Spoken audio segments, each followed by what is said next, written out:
Imagine locking your doors against the night, only to hear scratching from below, fingers clawing at the floorboards, pleading for release. In 1875 Virginia, one family opened that forbidden door, and vanished into God's unforgiving shadow. What sin lurked in their basement, waiting to claim them? Stay, and descend with me. In the fading light of an autumn evening in 1875, the Harlow farmhouse stood like a sentinel on Kettle Road, its withered silhouette etched against a sky bruised with storm clouds.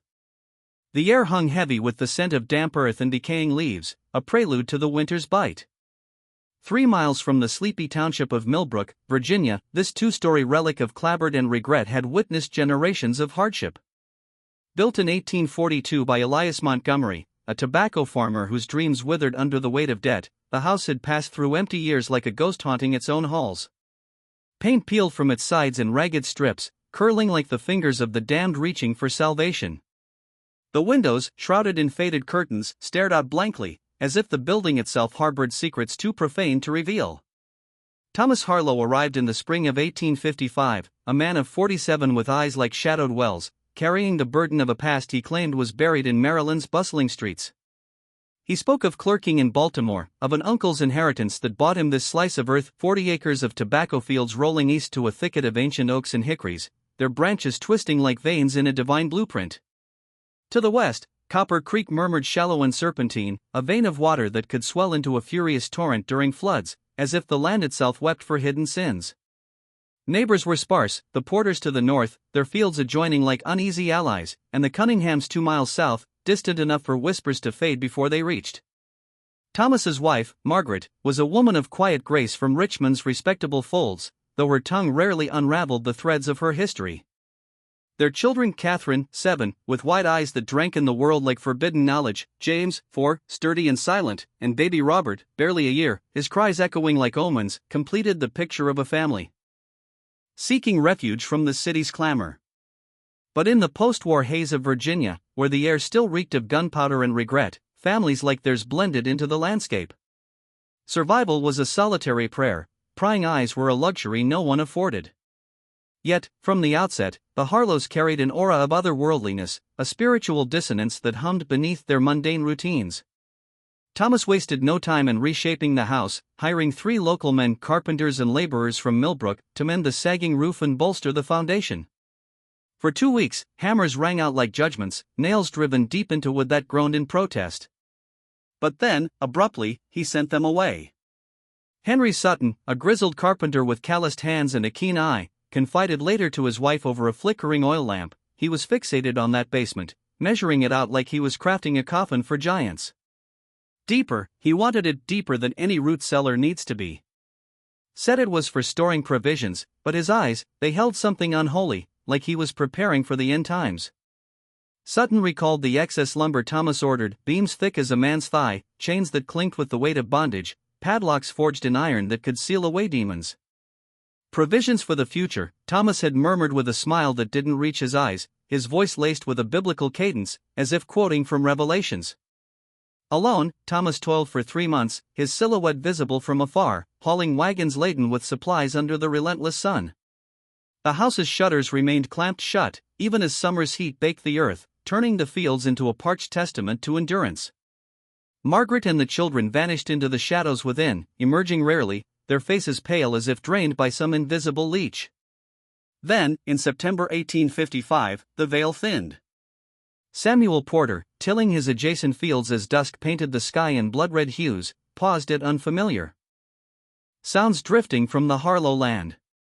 Not the rhythmic thud of tools, but voices, layered, harmonious, rising and falling like a forbidden hymn. That night, over a meager supper of cornbread and beans, he mentioned it to his wife, Emma, her face illuminated by the hearth's glow. "More voices than a family of 5 could muster," he said, his fork hovering. Emma set down her spoon, her eyes widening. "Singing, Samuel. I heard it too, deep, resonant, like souls in supplication. Not Margaret's voice from church, these were strangers, harmonizing as if in a clandestine choir." They pondered in silence, the crackle of the fire underscoring their unease. "Family from afar?" Samuel ventured. Emma shook her head, her voice a whisper. "No wagons on the road, no introductions at services. In this community, kin don't hide like ghosts. Unspoken hung the truth, in 1855 Virginia, with shadows of abolitionist whispers and the gathering storm of secession, hiding people meant defying laws both human and divine. It evoked the biblical tale of Pharaoh's slaves, yearning for exodus, or the mark of Cain, eternal wanderers cursed by secrecy. The Harlows, it seemed, had invited something profane into their midst, a moral rot that seeped into the soil. 3 years later, in the winter of 1858, Margaret's sister, Patricia Downing, arrived from Richmond for Christmas, her stagecoach rattling down Kettle Road amid flurries that danced like lost souls. Thomas fetched her at the Millbrook station, his grip on the reins tight, his responses curt as frost. "We live quietly," he said, his breath misting the air, "but quiet can weigh like judgment." The farmhouse loomed, smoke curling from the chimney like incense in a forsaken temple. Inside, heavy curtains blocked the dying light, and a rhythmic thump echoed from the depths, like a heart buried alive.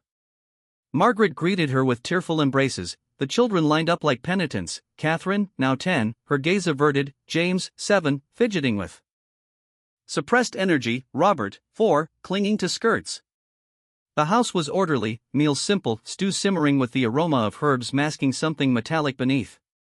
But Patricia sensed the undercurrent, a spiritual malaise that clung like damp fog. On her first evening, in the kitchen where lamplight flickered across worn counters, she spotted the door, heavy oak, barred with 8 planks and a cruciform X, nails hammered deep as if to crucify whatever lurked below. "What's beyond it?" Patricia asked, her finger tracing the wood's grain, rough as sinner's flesh. Margaret paled, wiping her hands on her apron with frantic motions. "Storage, a root cellar, unstable.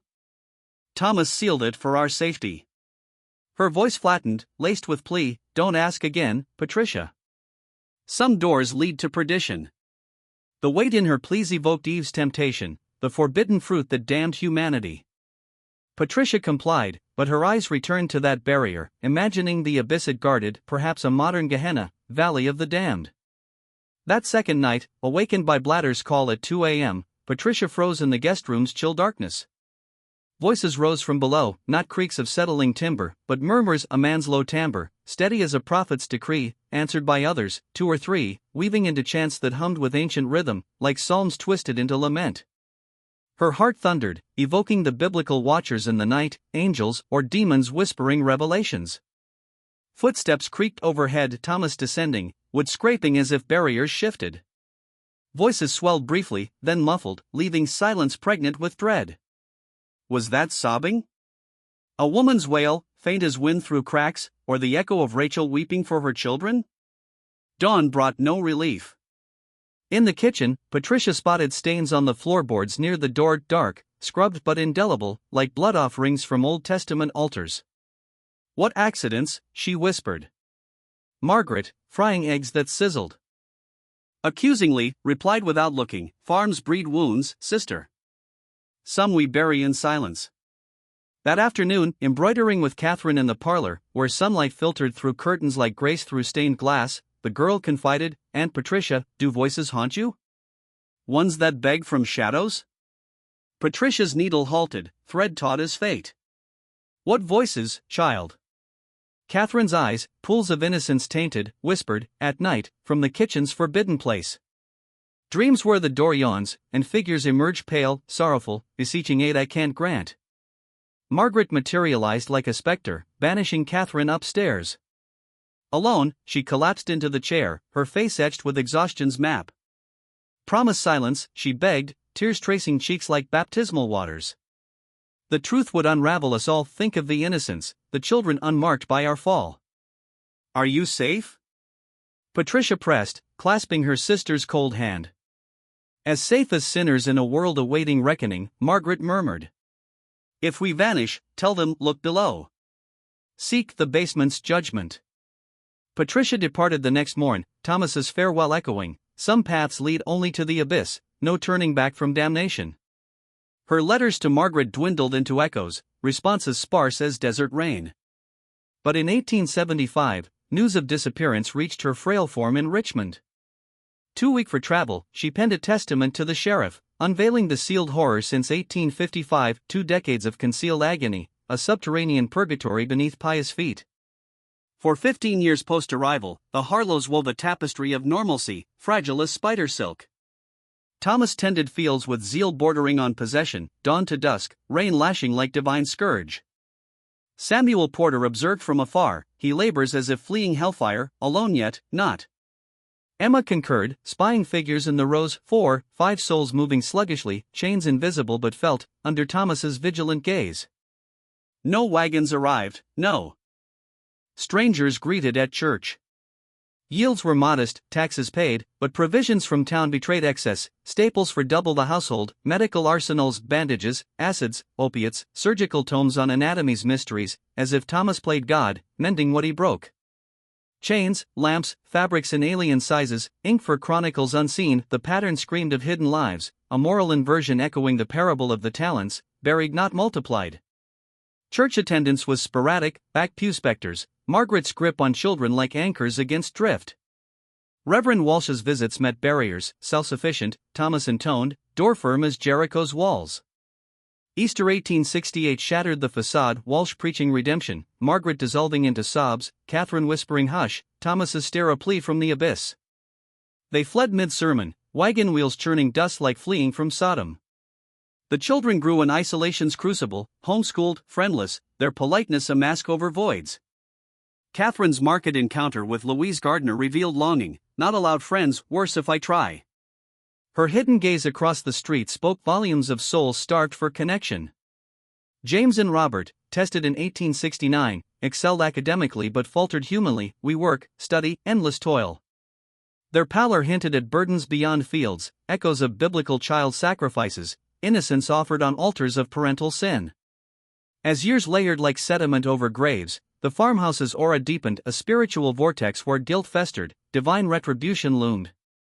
Neighbors whispered of nocturnal lights in windows, muffled cries blending with creeks babble. Thomas's purchases evolved, more chains, texts on neurology, as if probing mind's depths mirrored his basements. Margaret withdrew, poorly, Thomas claimed, her absence a harbinger.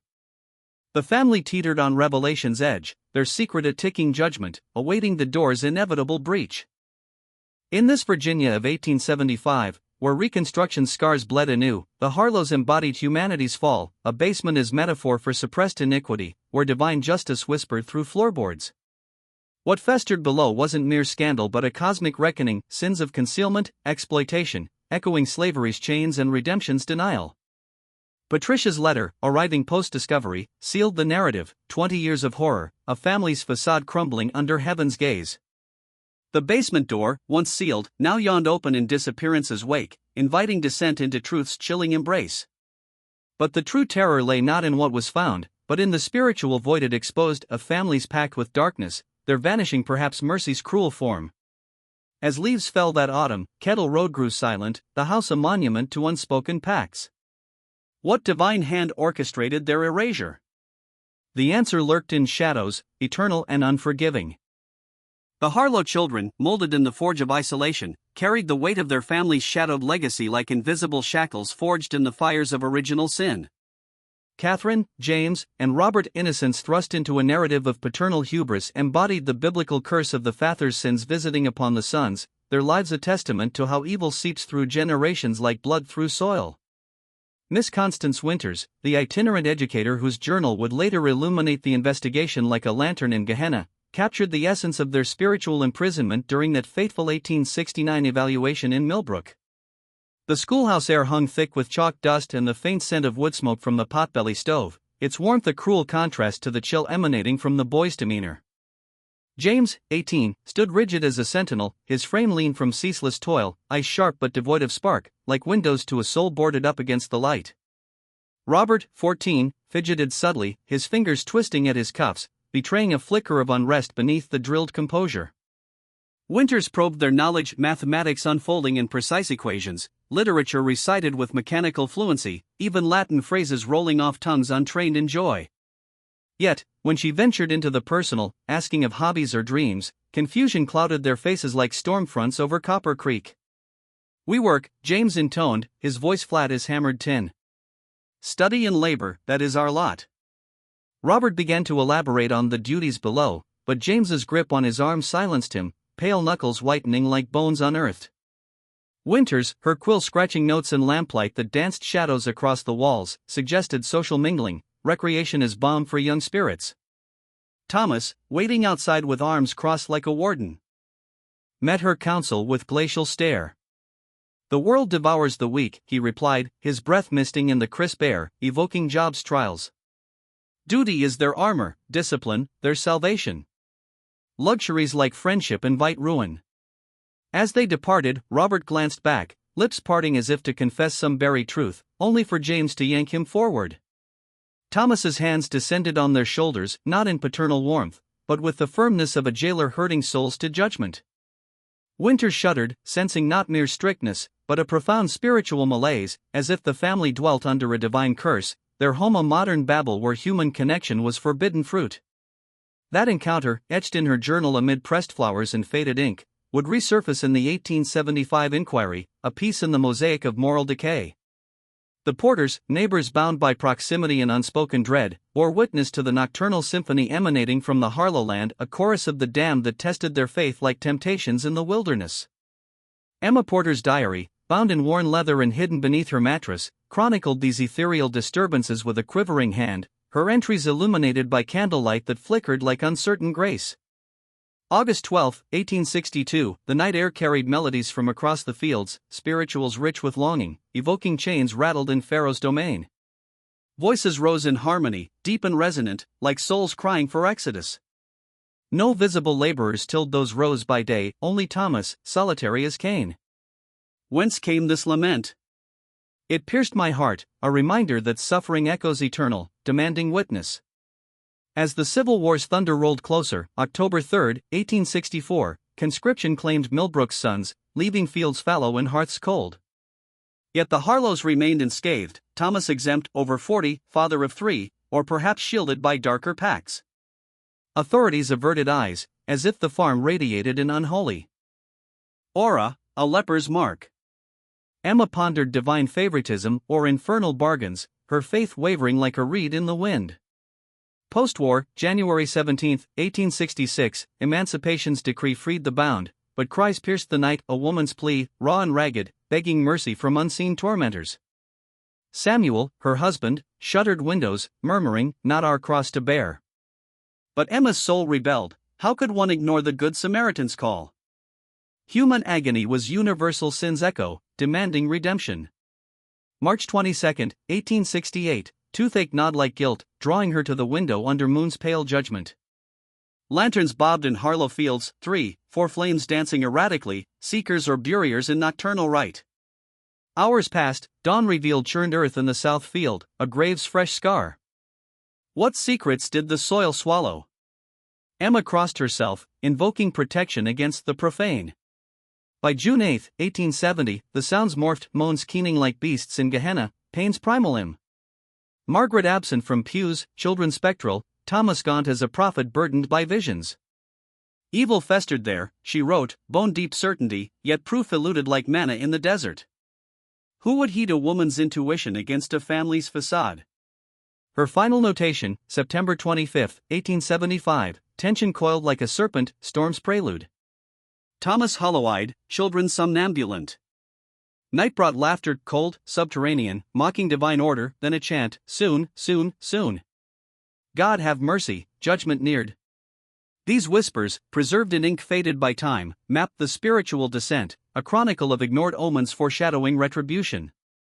To fathom the basement's abyss, one must resurrect its inhabitants' 7 souls, effaced from history by Thomas's meticulous erasure, yet pieced from fragments, coded missives, sail scraps, wall etchings. Like ancient prophecies, they entered as humans, marked by slavery's yoke, only to face a deeper damnation. Samuel, circa 27 in 1854, hailed from North Carolina's tobacco hells, laboring from childhood. Bill's noted strength, literacy, defiant spark amid prohibitions, carpentry, husbandry. His script scarred basement beams, dates, names, remember your essence, souls endure beyond chains. A beacon of resilience, evoking David's psalms against Goliath. Ruth, 23, house servant from Virginia, docile per papers, yet journals revealed fury, first to resist, clawing like a lioness. Her wall poetry: body bound, mind soars, freedom stolen, dignity reigns, years thieved, spirit eternal. We persist. Marcus, 22, blacksmith apprentice, intelligent, resistant, code for escapes fire. His skills likely forged escape tools, chains subtly sabotaged, a testament to ingenuity mirroring Moses' staff. Rebecca, 19, from breeding farms abomination, her youth commodified. Thomas's notes seeded frustration, resistance, memory's stubborn grip. She embodied Eve's defiance, rebuilding self from ruins. Joshua, 19, carpenter literate in calculations, shored tunnels with biblical precision, 30 feet through clay like parting seas. Dina, 18, field hardened from Carolina rice, harbored herbal lore, potions from smuggled flora, healing like Elisha's miracles. Benjamin, 18, general labor, concealed depths, walls his canvas, poetry, prayers, calendars. Near ceiling, 7 souls, human, named Samuel, Ruth, Marcus, Rebecca, Joshua, Dina, Benjamin. We lived, mattered, will echo. Purchased 1855, vanished into Kettle Road's maw, remade by Thomas's blade, a quest born in Mexican-American War's carnage, assisting Dr. Barrett amid skull-shattered men, personalities fractured like clay vessels. Phineas Gage's tale ignited his hypothesis, controlled cerebral wounds to reshape will, a godlike hubris echoing Frankenstein's folly or Satan's temptation. Journals, sealed post-discovery, chronicled this descent into medical heresy. August 18, 1855, subjects examined, healthy, scarred by past. Explains scientific sacrifice, enthusiasm absent, but irrelevant. Basement lab ready, instruments via Barrett, chloroform, laudanum, texts. Margaret distressed, lacking detachment, feminine frailty. Children sequestered, secrets sworn. Catherine compliant. Begin with Samuel, strongest will. August 22, procedure 1 is sedated, incised skull base, trephined hole, wire inserted to disrupt executive regions for suggestibility. Promising, confused, compliant, amnesic. August 25, deterioration, slurred, helpless. Overreach. August 30, incontinence, identity loss. Setback, refined depth. September 15, Samuel perished, buried South Field. Margaret withdrew, emotional barrier to progress. Valuable lesson, shallower interventions. Chronicles unfolded, Ruth regressed childlike, singing pre-procedure hymns, validating compliance, died 1867 pneumonia. Marcus success amnesic, task-oriented, eternal present, died 1870, mourned as asset. Rebecca, Joshua, Dina, Benjamin endured multiples, complications claiming some. Survivors adapted, neural rebirth, defying permanence. March 3, 1872, Rebecca queries past, impossible recovery, brain's miracle. July 19, 1873, trio communicates, resists Rebecca's accusation, I remember. Hatred controlled, divine spark unextinguished. November 2, 1874, restraints severed, file mystery. Uncontained, plotting. Margaret terrified, release impossible, exposure dooms family. April 17, 1875, tunnel discovered, escape burrows. Wolf falters, nightmares and beckons.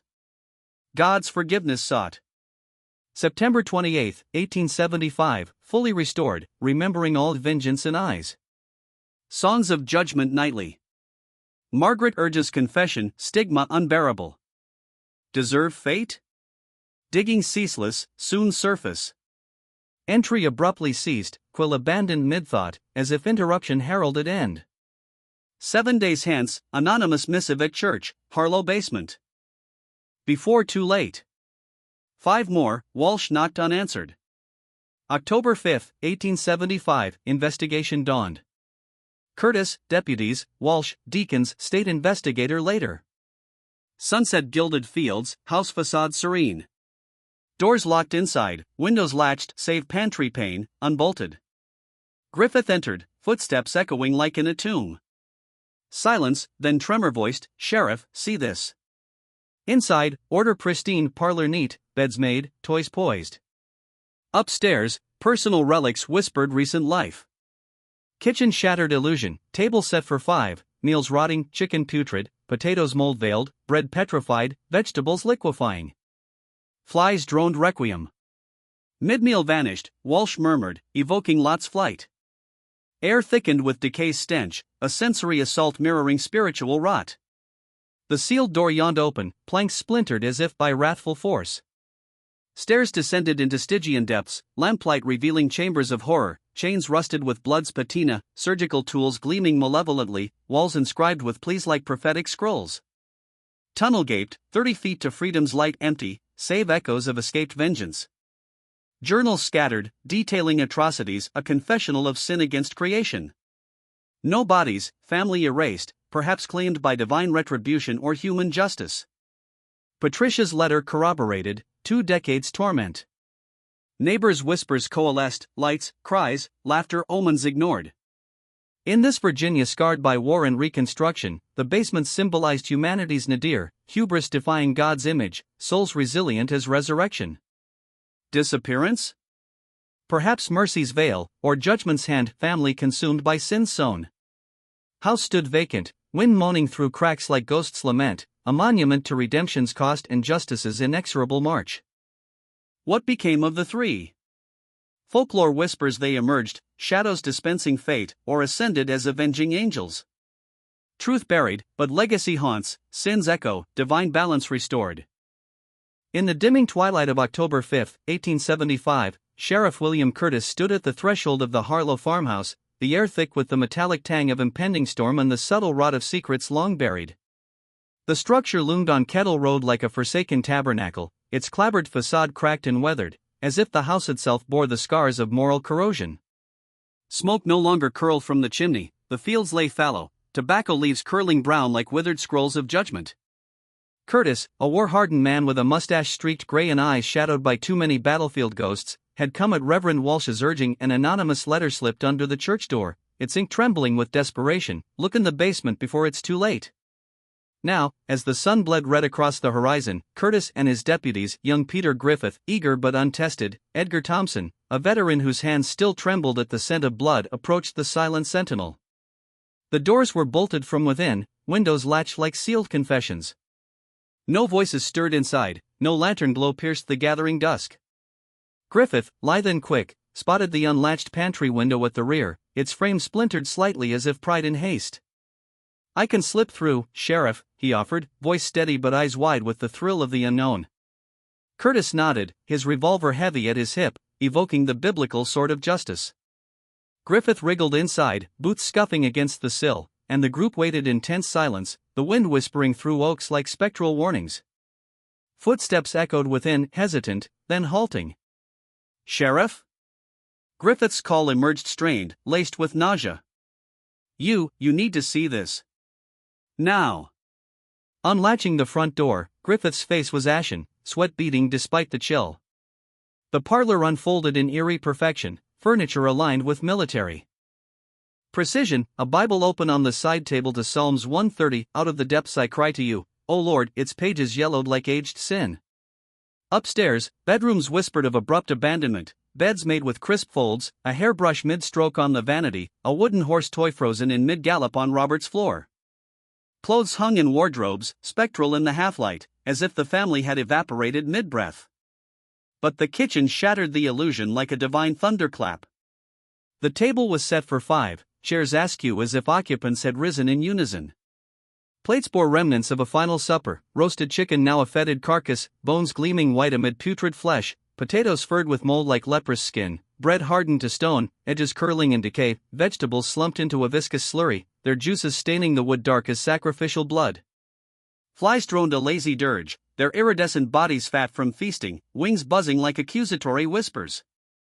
The stench assaulted like a physical blow, sweet rot mingled with the acrid bite of abandonment, evoking the biblical plagues, a judgment upon the house of Pharaoh. Reverend Walsh, his clerical collar tight as a noose, murmured, they sat for their last meal, then vanished, as if raptured or damned. But Curtis's gaze pierced beyond, to the far wall where the heavy oak door, once crucified with 8 planks and a mocking X, yawned open, a maw into oblivion. Splintered boards littered the floor, nails bent and torn, some sawn through with deliberate fury, others pried as if by desperate claws.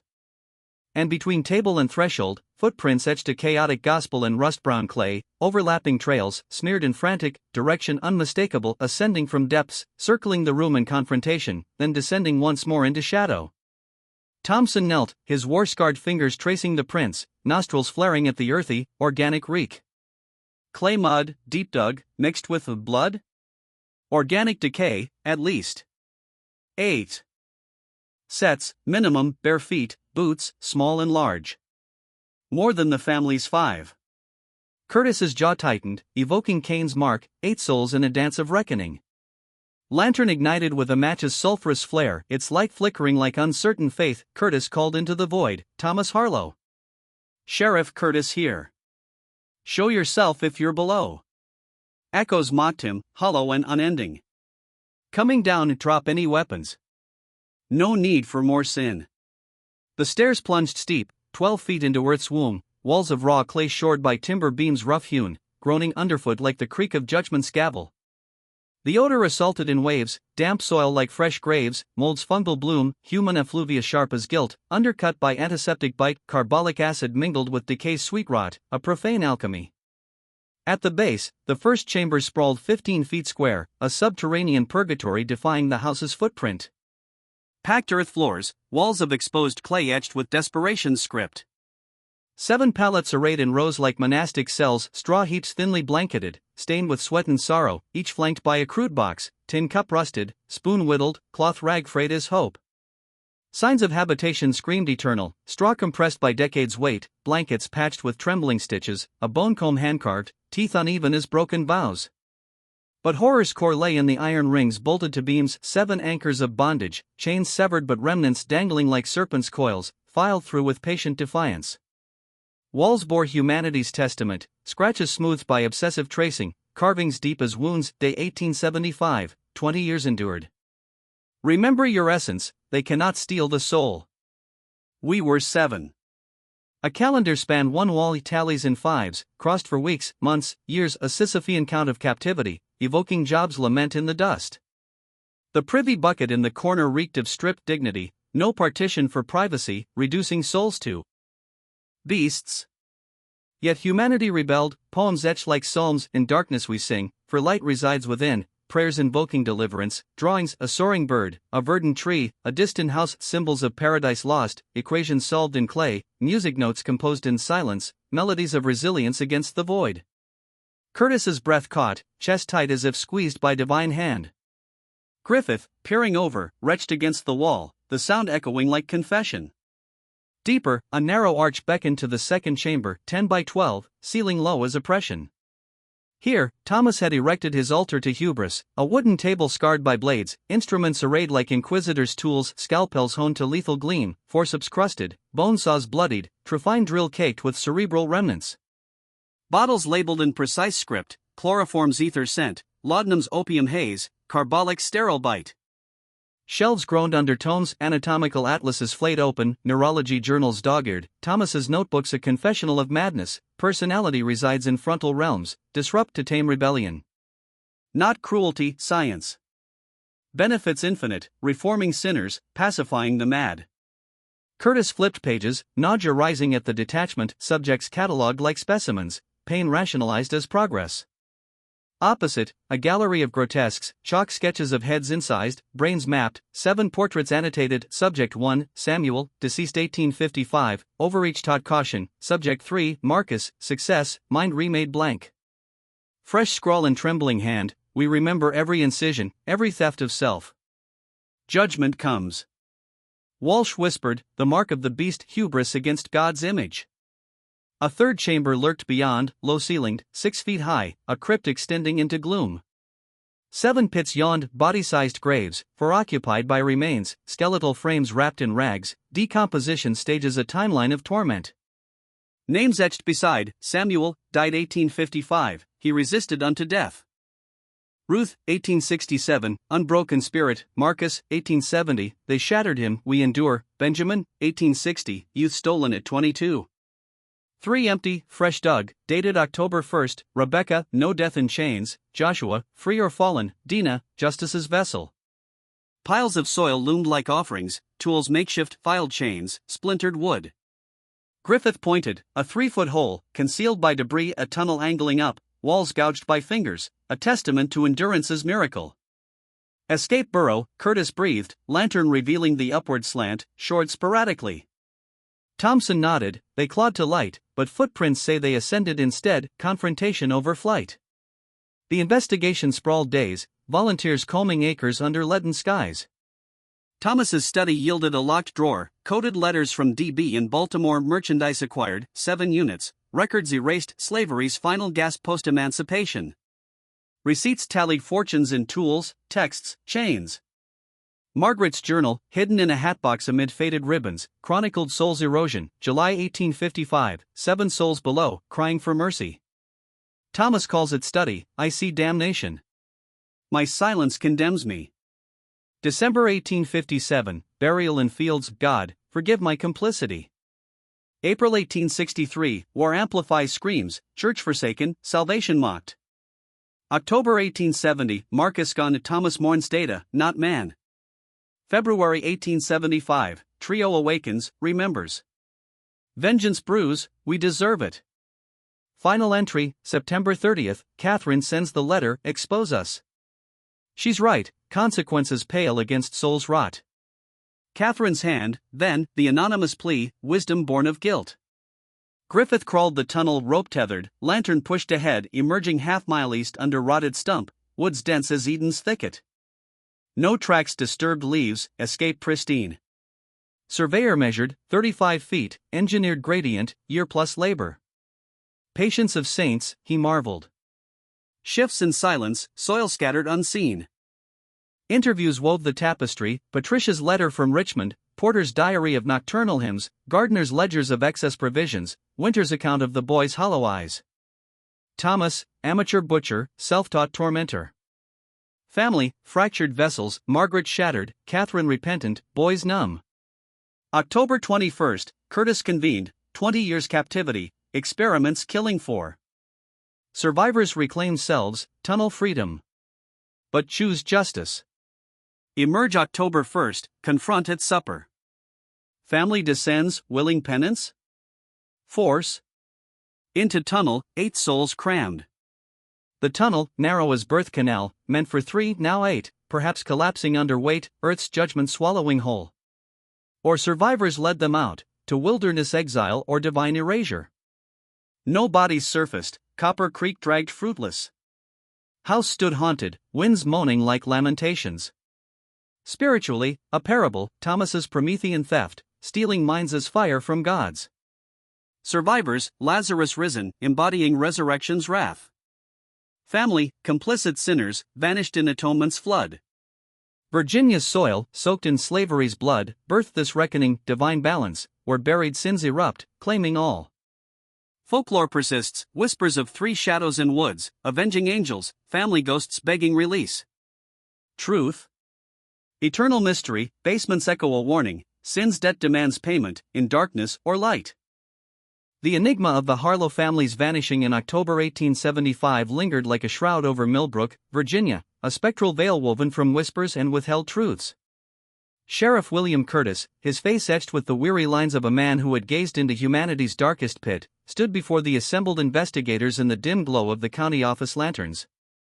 The air hung heavy with pipe smoke and the faint, lingering scent of clay from their excavations, earthy, primal, redolent of graves unearthed. Outside, autumn winds howled through the oaks, rattling windows like restless spirits demanding audience. Curtis's theory, pieced from footprints in bloodied mud, journals of madness, and the yawning silence of that forsaken basement, painted a tableau of biblical reckoning, 3 survivors, Rebecca, Joshua, and Dinah, emerging from their subterranean tomb not as fugitives, but as avenging angels, their souls forged in the crucible of 20 years' torment. Somewhere in that tunnel, Curtis intoned, his voice gravelly as shifting soil, justice was exacted. The survivors led the Harlows into the earth's maw, and only 3 emerged into the moonlit woods. They scattered like seeds of retribution, vanishing into the countryside, perhaps to Richmond's shadowed alleys, or northward toward freedom's fragile promise. By the time we breached the basement 5 days later, they could have traversed counties, blending into the post-war chaos where identities dissolved like mist. The state investigator, a bespectacled man from Richmond with a bureaucrat's detached gaze, leaned forward, his chair creaking like old bones. "Sheriff, you're positing that 3 broken souls, former slaves, surgically scarred, abducted and erased an entire family? It defies reason."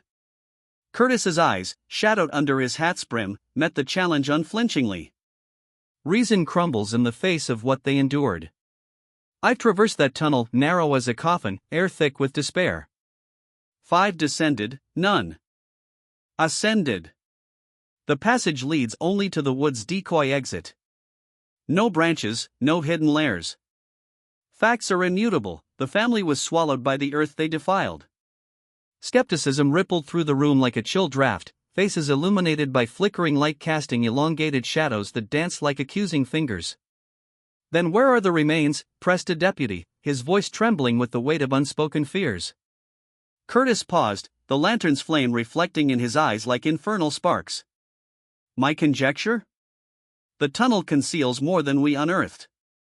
Beyond the false freedom of the wood stump, it plunges deeper, a concealed extension, a chamber of final atonement. Not mere burial, but a divine sepulchre where sins are interred alive, where the guilty claw at walls echoing their victims' cries." The notion evoked the biblical pit of Dathan and Abiram, swallowed by ground for rebellion against God. Here, the Harlows engulfed for their hubris against humanity's sacred image. The men shifted uneasily, the room's wooden floors groaning underfoot as if the earth itself protested. Curtis understood their doubt, he had felt it too, until the basement's horrors imprinted on his soul.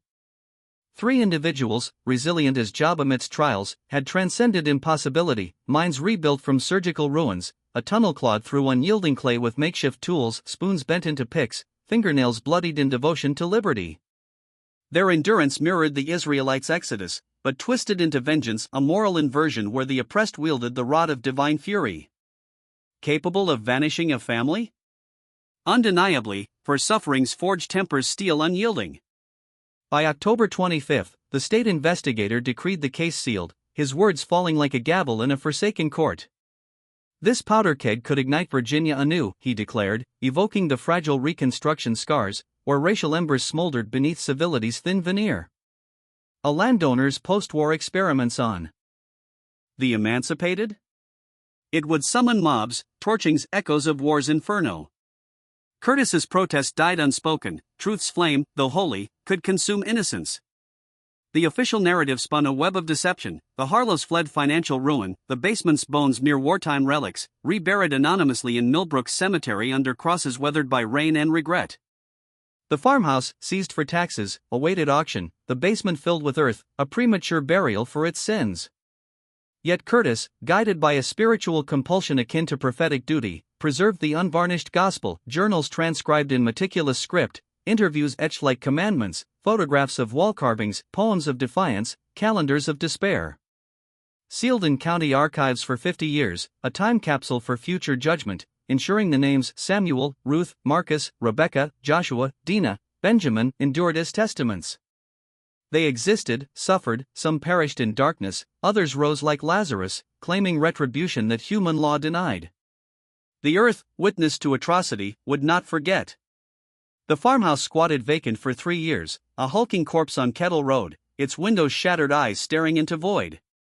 Auction attempts faltered, buyers recoiled from rumors that slithered through taverns like serpents, whispers of nocturnal hymns rising from floorboards, shadows flickering where no light shone. In spring 1876, the Richardsons from Pennsylvania, ignorant of the land's curse, claimed it cheaply, drawn by fertile acres glowing gold under sun. They unpacked amid the scent of fresh paint masking deeper rot, but nights brought revelations, harmonious voices swelling from below, deep and resonant as ancient psalms, conversing in rhythms of sorrow and accusation. Mrs. Richardson confided later to kin, her letter trembling in ink, the basement, sealed per records, hummed with life unseen. My husband descended, lantern trembling, and emerged pallid as death, lips sealed for hours. He spoke of disturbed earth, a tunnel yawning fresh clawed from within as if the buried clambered back, fingers piercing soil like roots of wrath. They fled at dawn, wagons laden, leaving hearts cold and doors ajar. 3 more families tempted fate from 1876 to 1878, each enduring the spectral symphony, moans blending with winds howl, footsteps pacing unseen chambers, an oppressive malaise that choked sleep like guilt's noose.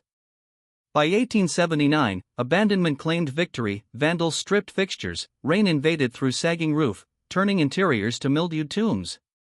In 1881, flames erupted unexplained, perhaps lightning's bolt or divine spark, consuming the heart, leaving charred skeleton walls amid acrid smoke that lingered weeks, as if the house exhaled its final confession. By 1894, a tempest ravaged the region, winds howling like banshees, floods swelling Copper Creek to biblical deluge. The weakened husk collapsed inward, rubble entombing the basement in a landslide of timber and stone, a natural cairn over profane ground. The land, forfeited to state, merged into Jefferson National Forest's vast embrace, where ancient trees stood sentinel, their roots delving like inquisitive fingers into buried secrets. Today, the site lies deep in wilderness, accessible only by overgrown trails where underbrush claws at ankles like grasping hands. A barren clearing persists, an anomalous scar amid lush verdure, soil sterile as salted earth from Lot's wife backward glance.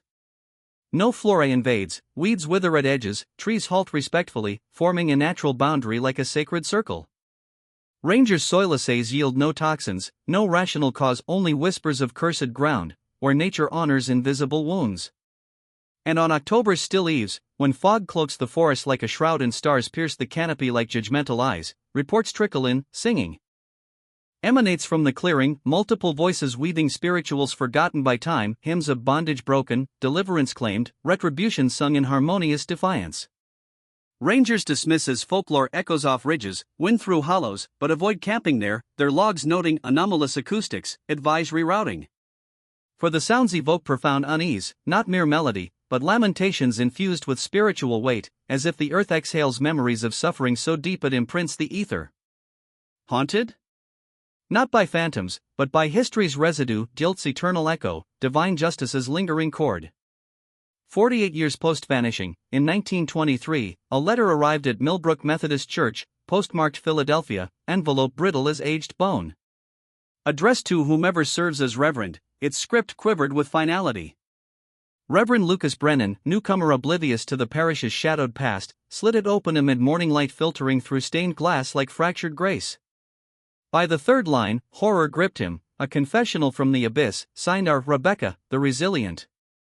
I am 77, if birth dates hold true amid fragmented recall, she wrote, words deliberate as etched carvings. Not for forgiveness I spurn it, but for witness. I am Rebecca, sold at 19 in 1854 to vanish with 6 kin into Thomas Harlow's void. Details of his horrors I withhold, some evils dilute in utterance. He didn't merely chain us, he invaded minds with blade and wire, erasing selves to forge obedience.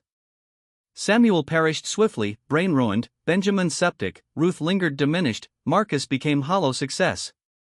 But we three, Joshua, Dina, I rebuilt, neurons bridging ruins like divine mercy's paths. We couldn't flee, pursuit awaited. So we tunneled 2 years, hands bloodied, toward justice. October 1, 1875, we ascended, confronting its supper. Margaret knew doom, children bewildered, Thomas resigned to guilt's hollow. Catherine confessed her letter to you brave, but tardy. They descended willingly into our purgatory, graves of comrades, then tunnel narrow as judgment's gate. But the wood's exit deceived, true path delved deeper, to a chamber for 5. We left lantern, scant water, false hope of return. Sealed behind, they clawed in vain, dying slowly in darkness as we had lived. Evil? Perhaps. But law scorned us, we forged equity. Joshua and Dina parted in Richmond, I built life failed, husband, children, silence. Now cancer claims me, tell our tale. We existed, suffered, triumphed. Remember. Brennan, soul-shaken, consulted archives, unsealing 1875 files. Archivist Dorothy Hastings, moved by Rebecca's plea, mounted expedition, surveyor, miners, forensic doctor.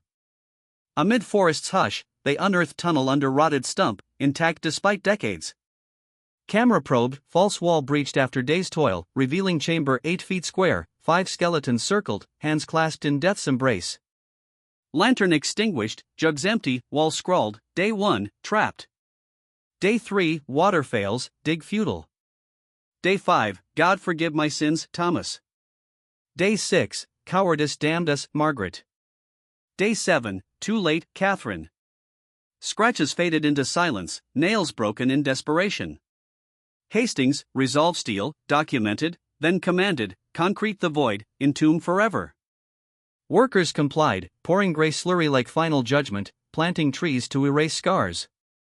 The case, reopened briefly in 1925, faded, witnesses dust, evidence buried. A historical footnote, yet the clearing endures, barren, watchful. Hikers sense it, oppressive gaze, dreams of clawing earth. October nights bring songs, spirituals rising from soil, voices triumphant in freedom's hymn. Rangers record, divert, science fails to capture. Real? Memory's ghost, suffering scar, divine reminder, atrocity echoes eternal. The forest remembers, 7 souls defiled, 3 risen as judges, 5 claimed by Earth's retribution. A warning, some doors invite damnation, some basements birth vengeance. Listen, they're singing still, of bondage broken, justice carved from pain.